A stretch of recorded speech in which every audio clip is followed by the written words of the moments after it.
परम आदरणीय प्रधानाचार्य महोदय जी, शिक्षकगण महोदय जी, शिक्षिका महोदया जी, मेरे बड़े भाई स्वरूप श्री राजकुमार गुप्ता जी,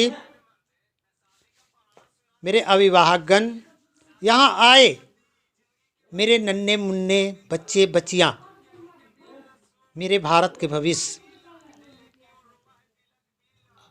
26 जनवरी गणतंत्र दिवस के अवसर पर यहाँ आए सभी को हार्दिक शुभकामनाएं और सहृदय अभिनंदन के साथ मेरा प्रणाम, नमस्ते।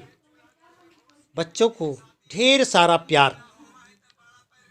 भारत हमारी माँ है और हम सभी भारतीय अपने भारत माँ से बेहद प्यार करते हैं। हमारे भारत देश में 3 राष्ट्रीय पर्व मनाया जाता है। 26 जनवरी गणतंत्र दिवस, रिपब्लिक डे।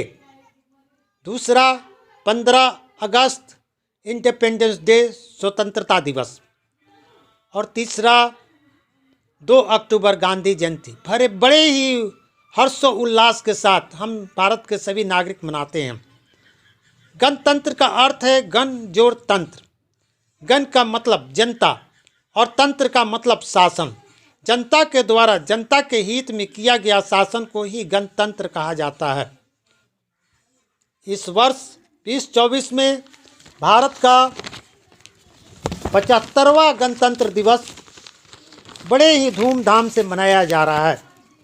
इसी दिन सन 1950 को भारत सरकार अधिनियम 1935 को हटाकर भारत का संविधान लागू किया गया था। यह भारत के 3 राष्ट्रीय पर्व और अवकाशों में से एक है।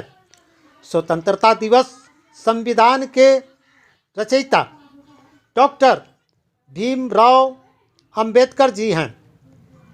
एक स्वतंत्र गणराज्य बनने और देश में कानून का राज स्थापित करने के लिए 26 नवंबर 1949 को भारतीय संविधान सभा द्वारा इसे अपनाया गया और 26 जनवरी 1950 को लागू किया गया था।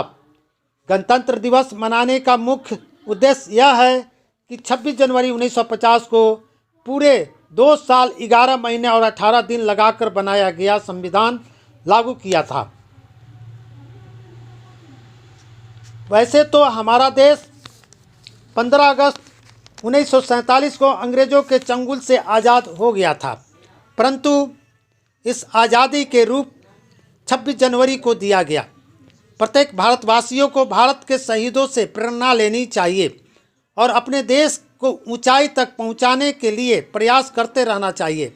हम सभी भारतीयों का कर्तव्य बनता है कि वह देश के विकास के लिए अपना पूरा योगदान दे और देश के रक्षा के लिए हर समय खड़ा रहे।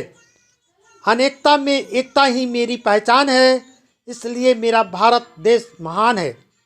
तिरंगा मेरी पहचान है, तिरंगा मेरी शान है, तिरंगा में ही मेरी जान है।